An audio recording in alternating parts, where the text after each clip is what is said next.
The Meadow Glen by William Murdoch.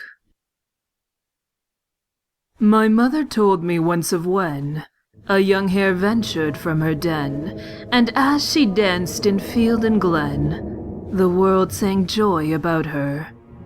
But wicked, hateful things abound, and that young hare these evils found, then whisked her up from off the ground, and Glen was left without her. The wicked power tore asunder, and with this cruel and fateful blunder cast her to a world of wonder. Would she e'er see home again? And so hare flew that mournful day over the sky and far away, and down beneath the sea, to a place unlike the glen. A world of men and man's design, a place where God's light would not shine, a hell of steel beneath a brine, where misery's echoes boomed. And all around her there were others, beasts like her, all sisters, brothers, locked up all with one another, in deep sea dark entombed. And in this crypt far from the shore, the hare lay down upon the floor, imprisoned there forevermore, and left to all her sorrow. Her tender world was lost and gone, so joy and happiness forgone. She slept and cried and prayed for dawn, to wait the coming morrow.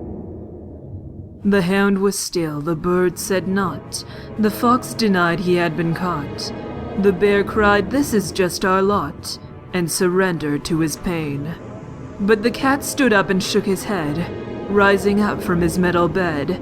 He said, "For now I am not dead, and I will not die in vain."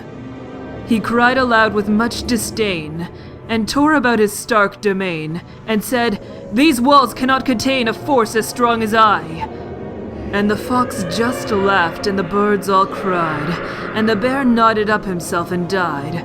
But the hare looked on as the poor cat tried to break him free and fly. He shook his chains with all his rage, and flew in anger round his cage, decrying this dark mournful stage. And the hare stood up as well. With passion did she then respond. She chewed her ropes and broke her bonds, and freed the cat. They ran beyond. They ran to flee that hell. And what became of cat and hare? Did they break free to purer air? To guess their fate we shouldn't dare. Perhaps their tale closed well. But for all the beasts trapped in the nether, all life from out the loch and heather, the flock that could not work together, are sure still trapped in hell.